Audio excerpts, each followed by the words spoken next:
Well, the rise of $1 million one-person businesses in the past 5 years is the biggest trend in employment today, offering the widest range of people the most ways to earn a living while having the lifestyles they want.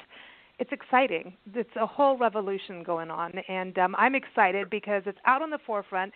Elaine Pofeldt knows all about it. She's a contributing writer for Forbes.com and a contributing editor to Crain's New York Business, and she's joining us on Big Blend Radio's Happy Hour show to talk about the solo entrepreneurial insights in her insightful and inspiring new book. It's called The $1 Million One-Person Business, Make Great Money, Work the Way You Like, Have the Life You Want. I like it. It is an awesome book. I spent a couple nights. I just ate it up, like just reading it, and it's like I said, it's very insightful, but very practical. You walk away from it going, whether you're someone looking at getting into business or already in business. If you're already in business, you're going to find tools and tips and just a different thought pattern probably. And if you're new to a business, this is going to get you started and get you thinking on how to do it correctly. So anyway, The $1 Million One-Person Business is on Amazon, but you can go to the website. It's themilliondollar1personbusiness.com. Welcome, Elaine. How are you? Oh, I'm great. Thank you so much for having me on the show, Lisa and Nancy. I really appreciate it. I'm so happy to be here and speak with you and your audience. Well, we're excited because I think, Nancy and I have always kind of done our own thing, so we're kind of a two-person business. And actually, in your book, some of the entrepreneurs that you interviewed, which you've got over 40 entrepreneurs inside the book, and it was so great to have their insight. For us, like we always think, like, are other people like us, and then if you need to work with someone, you contract out, or, someone else has got, hey, a virtual assistant business, and, we seem to work better that way. And but we all kind of feel like isolated in a way. It doesn't seem like it's – I know you write about this a lot, and I'm excited that you do. I think you're the only person I know that actually is really focusing on solopreneur businesses. Do you think it's kind of untapped, this subject? I do, Lisa. What's so funny, I've been writing about entrepreneurship for many years, and I always found – that the business media focused on scalable entrepreneurs, the next Mark Zuckerberg or the next founder of Snapchat, and the one-person businesses who make up the vast majority of small businesses get ignored. And in fact, they're almost told that they're doing the wrong thing by remaining a one-person business or a partnership like you guys. I think one of the things that is worth noting is the U.S. Census Bureau keeps track of one-person businesses and partnerships, so it puts them under one rubric. They're called non-employer businesses, and those are businesses that are staffed by the owners only, so they don't have any other W-2 employees, and they're considered a group.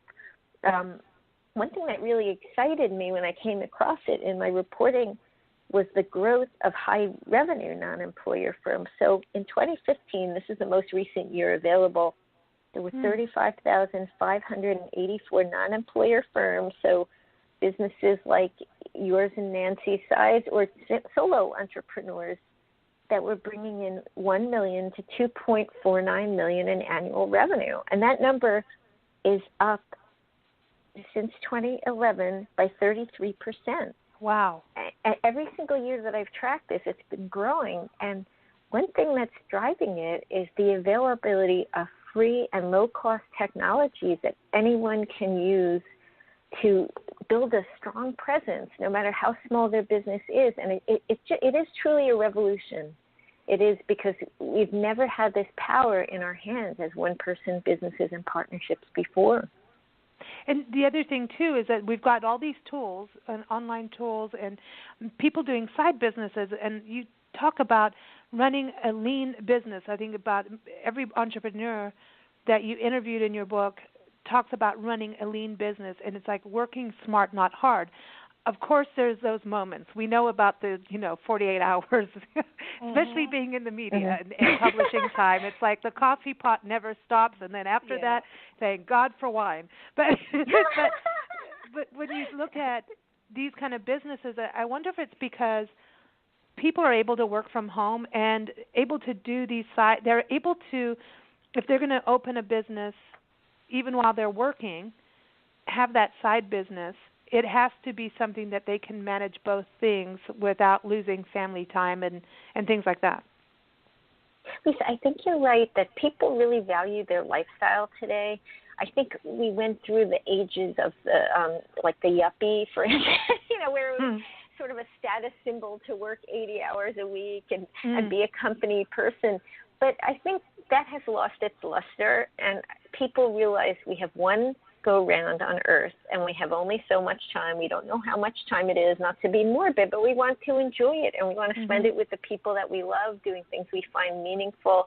And work can bring us meaning, but work isn't the only thing that brings us meaning. Life is very rich. So I think people are saying, you know what, I'm taking a stand in favor of protecting my personal time, but I still need to make a good living. I mean, the cost of living is not getting any lower. In fact, I think relative to people's income, it's gotten higher than in the past. So people have this reality. They can't just quit and go live in a yurt somewhere. They have to make a living. And so they're looking at, okay, so how do I do this and be present for the people in my life? How do I do this and still be a volunteer in my community? How do I do this and engage in my passion for mountain biking or music or volunteering?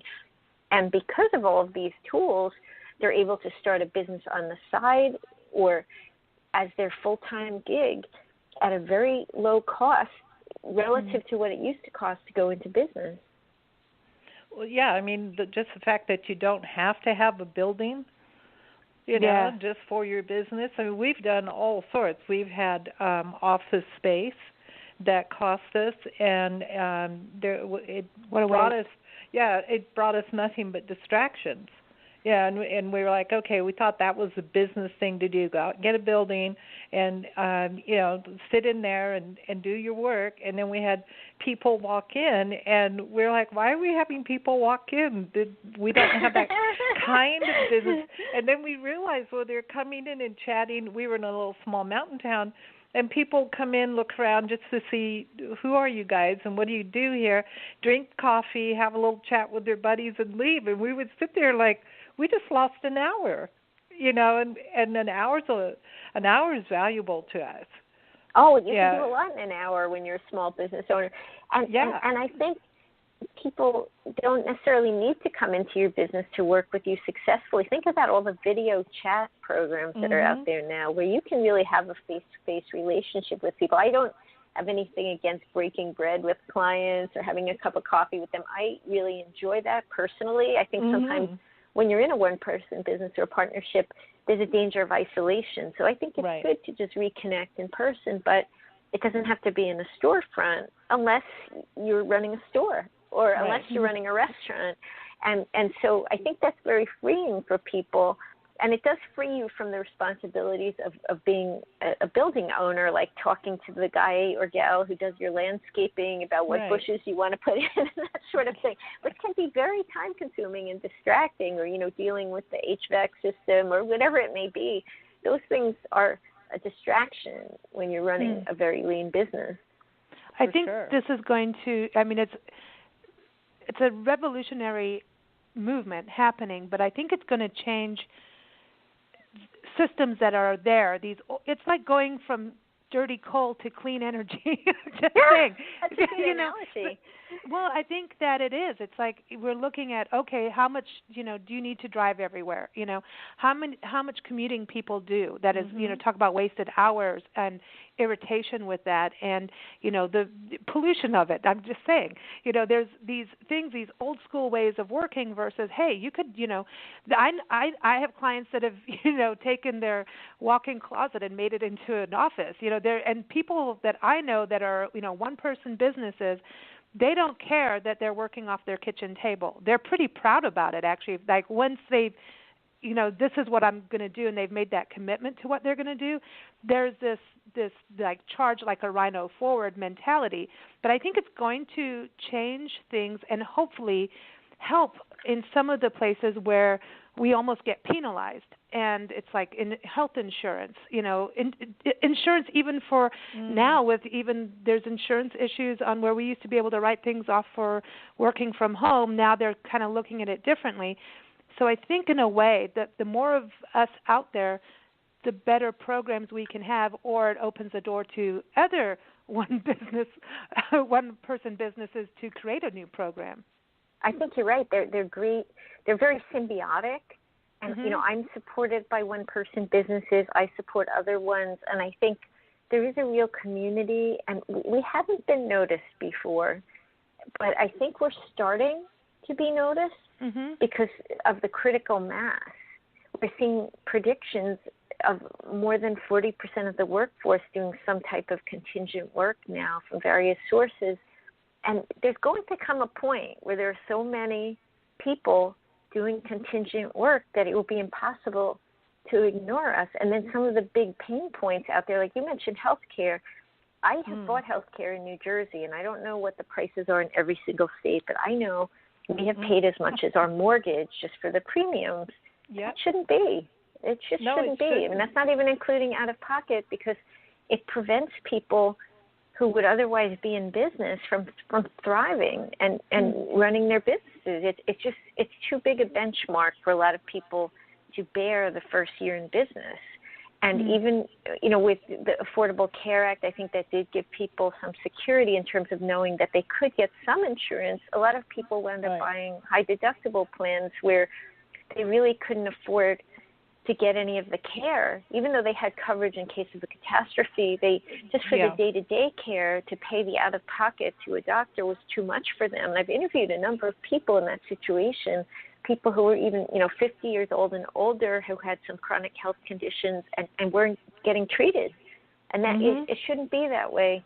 But I think because of the invisibility of the whole freelance economy to politicians, it's been ignored somewhat. But I think eventually there's just going to be enough of us that it will be impossible to ignore people, and we'll be treated as equal members of society. I don't mean to sound like I have a chip on my shoulder. I think you're really right there, because think about it. Think about what you pay in taxes, right? I know. People in small businesses often pay very high taxes.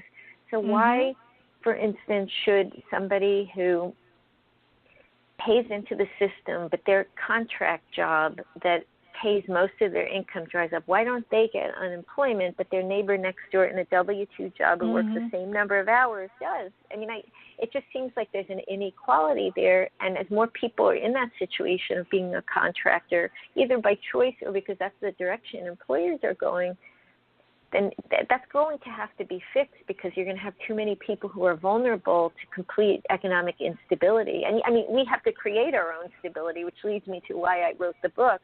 I didn't see any of these things being addressed.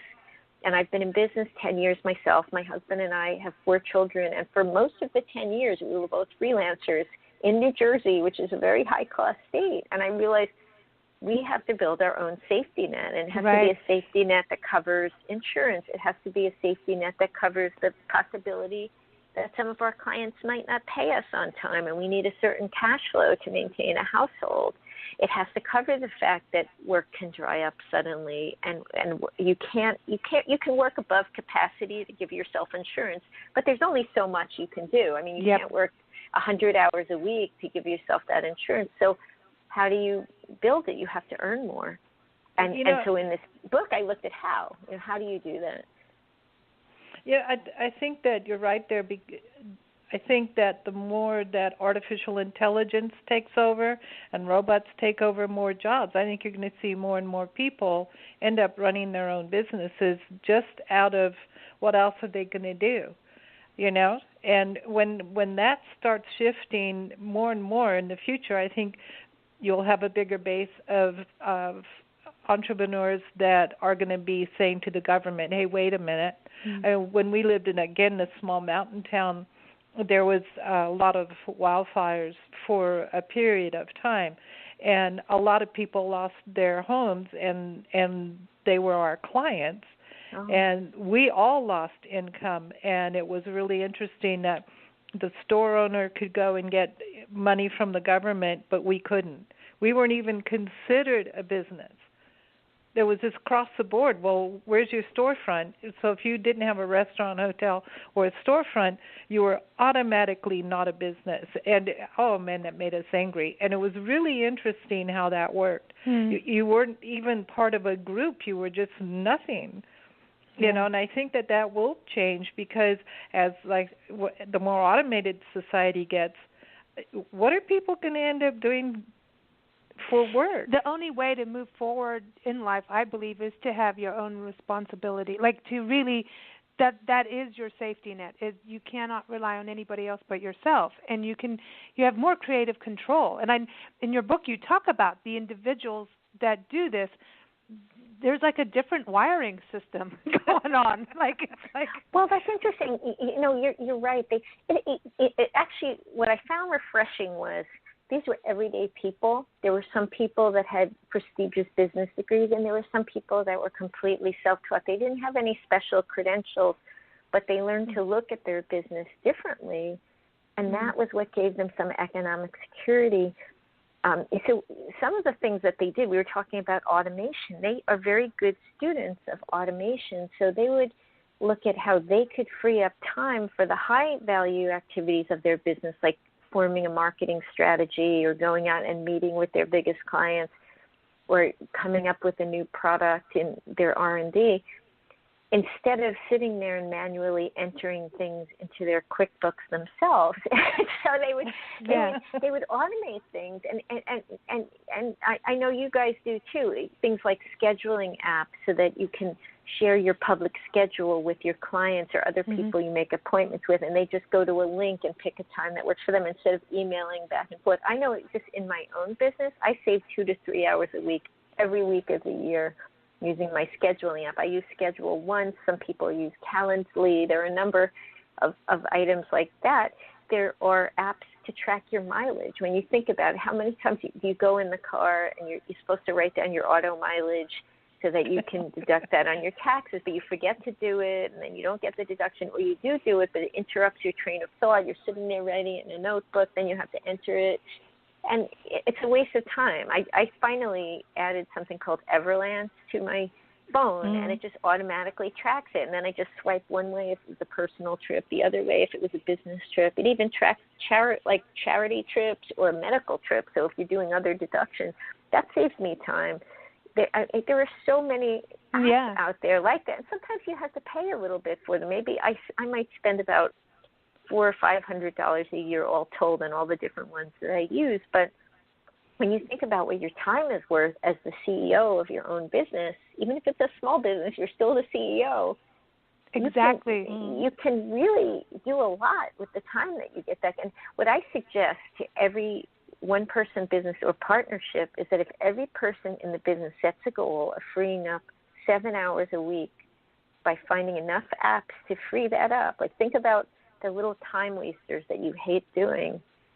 Try to find an app for all of them. It's not that hard to find 7 hours worth of time savings. And that's time that you could relax and get some distance on the business. You could spend it on working on your evolving business plan. You could be experimenting with new types of marketing that might be valuable. You could be getting financial advice from your accountant on how to run the business better and be more profitable. There's so many better things you can do with your time. So that's the first thing is automation, because that doesn't involve the commitment of hiring people, which takes a certain amount of cash flow beyond, the $400 or $500. It might even be less for some people because they can use free apps and it really costs nothing except their time in setting it up. But the next step would be looking at contractors. So we probably all have certain things that it's best that we don't do ourselves. For me, bookkeeping is one of them, and everybody has their thing that they don't like to do. They don't have the patience for it. It bores them, or they're not good at it, whatever it is. So think about what's the one thing you would like to offload that someone else can probably do better than you. And it's hard for entrepreneurs to think that way because we all are do-it-yourselfers, especially in a small and scrappy business. It's like, oh, gosh, that's an extra expense. How do I pay a bookkeeper? But you really don't need one for that many hours a year if you're running a very small business. But to have your books accurate at all times, to know what your financial position is at all times, that's putting you far ahead of where you may be if you're not good at doing it and you put it off. So that can be very valuable. If you just pick one thing this year that you're going to outsource, or maybe you get a virtual assistant for 2 hours a week just to do the menial and tedious things in your business that you don't want to do. There are very specialized virtual assistants, so there can even be if you have an e-commerce store, there are virtual assistants who specialize in maintaining shopping carts. On the e-commerce, if you ask around in your field, you'd be surprised at how many there actually are. There are virtual assistants who handle marketing-related tasks like maintaining your Facebook advertising. So I would say look for one thing like that, or maybe more than one. If the business is starting to really pick up steam, you can look for more than one. And then finally, outsourcing. I found that a number of the entrepreneurs in the book were outsourcing sometimes to specialized services that do back office support for their industry. So one guy who has a $3.5 to $4 million revenue business that he runs from his garage is Harry Ein. And what he sells is swag. So when some company gives you a tote bag with their name on it or a mug or a pen, that's what he sells to corporate clients and others. And what helped him was there is a company called I Promote You that does back office for his type of business, because there are actually quite a few swag sellers. If you're not in these industries, it's like, wow, there's even a back office company. And another person in the book who used that approach was Chris Cadigan, who's out on Long Island, and he runs a Unishippers franchise, right? And you think, okay, a franchise, you're not allowed to do things exactly how you want. Well, guess what? He outsourced his back office to a specialized company in that field, and it saved him a lot of time and enabled him to break $1 million in a one-person franchise. And then he liked the company so much that he actually became a partner in it and now provides services to other franchisees doing the same type of thing in addition to his franchise. So I would ask around in your industry. The other area is e-commerce. In e-commerce, a lot of people use Fulfilled by Amazon rather than having the expense and headache of running a warehouse and packing up the orders. Yeah. Why should you do it? They're so good at it, right? Like Amazon has this down to a science. They're going to be better than you. Yeah, it's like what? And it's a trusted source. I know, they're so fast, and if people have a choice of buy through Amazon or buy through someone I never heard of, guess who wins? Yeah, I mean, we put Amazon, like when, we put your interview in our magazine, it's going to link to Amazon because people are going to go there and do it because they are so good at marketing. We have a client, Spontaneous, that's a song game, and we've done a number of interviews with this song game. Yeah, it's a board game. It became an Amazon bestseller. I mean, he beat out Monopoly and all of these huge games over the years. And he started off, a young guy going out and I'm going to do this game. And he took out a loan for $250,000, seriously. Well, that's bold. I know. He did some really bold things, went through a medical issue where he had a tumor on his brain. I mean, everything. Everything. And I mean, it's like a tough story of like really going for his dream. Yeah. And eventually, at one point, because, financially he needed to pay his loan, he was based in Austin. He got on a pedicab and started, cycling people around Austin, for money. And of course, he put Spontaneous on the side. And I can talk about him because we've done a lot of in-depth interviews about how he's done this. And eventually he just, he had a pop-up shops in malls. He did all this stuff. And he realized he was just, selling one by one by one. And he turned around and let Amazon handle all of it, and he says you still have to, nag Amazon. There's still some issues there, but he doesn't have to send him out personally. And he's worked it for 8 years. Now he is number one, and it's just from allowing Amazon. And I think that is I think it's easier if you're going into business now versus even when Nancy, you and I started the magazine in this country, even in the past when you were in South Africa with a magazine, it's you as a business owner sometimes become very hands-on, and you have to. That is a huge lesson of letting go and having all these tools. You have to switch old school thought patterns off to let these automated tools happen. I've noticed reading your book helped me make some decisions on automation. Some things we've automated, some things, we've worked with people, contracted out, but there were certain things I was like, no. And then I was like, well, these people are making a lot of money. Let's try it, and it works. It does work. Yeah, you're so right, Lisa. I think I think there's a hesitance sometimes when you feel like you have to pay for these services. You think, I could really do it myself, and my profits will be a little bit higher, but there's a cost to trying to do all that, in that you wear yourself down and you're not putting your business creativity towards things that will really help you grow not only revenues but profits. And I think it's you have to let go a little bit, and sometimes things don't work out. I have outsourced things to people that didn't deliver, and it's disappointing and it's frustrating and stressful, but you have to say, you know what, that can happen in life. Things don't always work out exactly as planned. So what you do is cut your losses early. When you start feeling like something isn't working out, then pull the plug early. That's what I've learned. Don't let it drag on and on for months. Just realize the person didn't deliver. Okay, they're human. They're fallible. You don't know all the things that are going on. But move on and try it again, because a lot of things can successfully be outsourced or done in an automated way. I think, though, there is an evolution for people. One of the entrepreneurs in the book, Matt Friel, he lives in Novi, Michigan. He is a video game lover, and he started at a very young age. You know how parents don't want their kids to play video games. This will make you think differently about this. But he came up with an idea where he would buy up the remainder games at different big box stores when they sort of went out of date, and he would sell them online. And he wound up, he had to have his own warehouse, etc. And he wound up realizing he was spending the whole day in the car going and buying up these games as the business grew. And instead of running it inefficiently forever, he said, you know what, now is the time to make a change. And so he started finding game distributors he could get them from.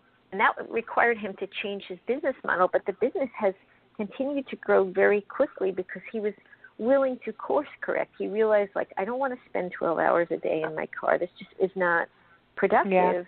Yeah. And he now in 2016 he was at $3.6 million in annual revenue in a one-person business, which is awesome, right? It's inspiring. And don't forget, everybody has expenses too. So when, just for the benefit of people that might be in a corporation and aren't running a business, I feel I should say this. When you're running $1 million business, you're not taking home $1 million the way you know. It's not like your salary. Taxes are taken out. Depending on what your expenses are, you could be in the highest tax bracket.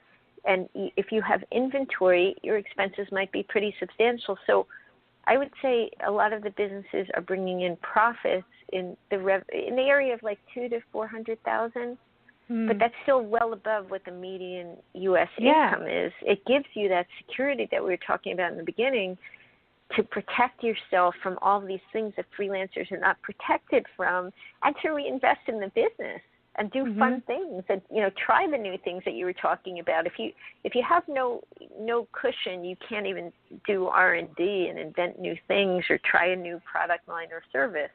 It's too hard. I agree, and I think the thing too is, you know, if you're bringing around $200,000 in, you know, you're also looking at the fact that you're in control of your life, complete, as much as you can be in you know, the law of the world, you know, barring Murphy's Law that it likes to poke its head around. But I always find those things that, you know, if something goes wrong, it leads to something, learning something. There's always a lesson in it. We call it school fees. Yep. Sometimes it's a financial loss, or it's, you know, something we really thought something was going to work, and then the world said no, you know, but you learn from it. So it's part of the package, but it's something you have the ability to change and rectify and move forward with if you open up to the lesson. And sometimes the lesson comes years later, so that's okay too.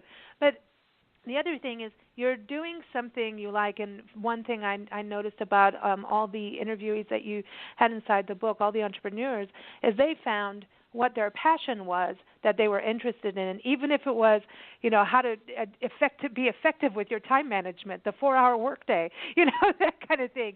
So that you know, there are things that people may not have thought that they were really interested in as a kid, going, hey, I want to be a solopreneur, and I'm going to sell, you know, time management products. You know, you don't think that, but throughout life you'll start to find either a hole in some kind of product or service that isn't, you know, something that's not working well that you see fit to fix and be the solution to, or there's something you're really passionate about. And I think that's what keeps the entrepreneurial system flowing, is that passion. it's so interesting because one of the most interesting conversations I had for the book was with David Fairley, a business broker, and he was just making me laugh by telling me about all the different types of internet stores there are, and how these little niche businesses could be quite lucrative, and not only in terms of the revenue, but something that could be resold later. So there were businesses selling things like, this was the list that he gave me, origami material. That's not so odd. Lots of people like origami, but gumballs, sleep masks, muck boots, fairy figurines, decorative mailbox flags, pepper spray, and fireplace screens. The gumball business, actually, when it sold in the seven figures. The same with the sleep mask. Oh my God! So don't knock origami. anything until you try it. Exactly. Well, you know what? That's what's so great about the internet, because maybe, like you were saying, you were living in a small mountain town. Maybe in the small mountain town there isn't a community of people who are obsessed with gumballs, right? But around the world, there probably are one I'd or say two you're in every getting town, pretty right? close there. Yeah, maybe.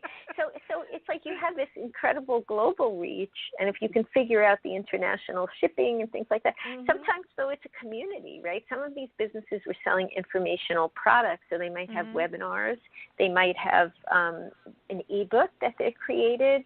They might have all kinds of informational products that they sell, and there might be people all over the world that are interested in it. And so if you apply imagination to it, you can probably find some interesting markets for whatever your unique passion is. The other thing is you might not need that many people. So one of the things I found was with professional services firms, it's very hard to get to $1 million trading your hours for dollars, like that hourly worker mindset does not work, because it's hard to charge enough per hour. But if you're really, really good at something and you're one of the only people that can do it, you can actually. You could charge a very high hourly rate or a very high day rate. So I just did an interview with Steve King at Emergent Research, and he said that he studies the freelance economy, by the way. He said that what he's seeing is very high-level programmers that serve the Wall Street banks can charge very high hourly rates. So maybe you can charge $1,000 an hour if you're a genius at what you do. Lawyers can. They can. You're right. And so if you are specialized, you put in the time. It doesn't mean you have to have gone to grad school even. You might just be really good at something. You may be able to do that. Or I've seen consultants who quantify the results they get for their clients. And it's a very good selling point that, I've helped my clients grow their revenues by X amount. And so that's why I charge $25,000 for a day of my time.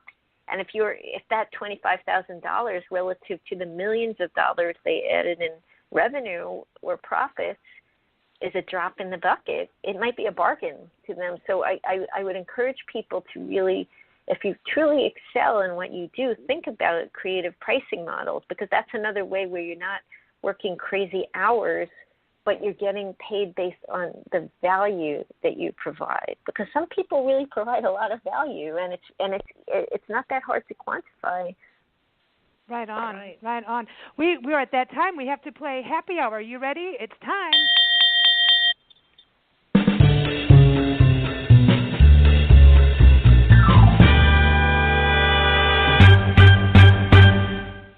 Okay, Elaine, if you could spend happy hour with one person, who would it be? Where are you going to spend happy hour? What are you going to drink, and what are you going to talk about? Wow. Well, I love literature. That's my escape from work. And I would love to sit down at happy hour with Amos Oz, the author of The Black Box and a number of other novels that I've really enjoyed. I just love the way his mind works. He's a genius at writing, and at fiction writing and nonfiction. And I would just love to ask him about the thinking behind his books and what his next work will be. That would be a lot of fun. I have never been to Paris, so I would have to pick a cafe in Paris. Cool. And if I was in Paris, I think maybe a glass of red wine. There you nice. go. Sounds good. Yeah. Elaine, it has been such a pleasure having you on the show. Great great information for everybody looking at starting, or if you're in a business now, it's just that change your mindset thing that I think is so interesting, and how to have that lean business, and just that, using the lean business model and creativity as just two main lessons that I learned from your book. Everyone, again, it's by Elaine Pofeldt, and it is the $1 Million One-Person Business. Make great money, work the way you like, have the life you want. Of course, it's on Amazon, because Amazon is the book place, amongst other things. But go to her website, because you'll see some of the entrepreneurs featured in the book on her website, and she's got a nice video on there. And go on the website. It's themilliondollar1personbusiness.com. Thank you so much, Elaine. It's been truly a pleasure. Oh, thank you, Lisa and Nancy. This was a great conversation. I really enjoyed the wonderful questions that you asked. It was so much fun. Well, thank you for a fantastic book. Everyone needs to go get it. We call these books Bibles. It's got nothing to do with religion, but it's when something has everything you need in it, it's that book. So everyone, go get it. So thank you so much, Elaine. Thank you so much. Take care. Bye-bye. You too. Thank you. Bye-bye.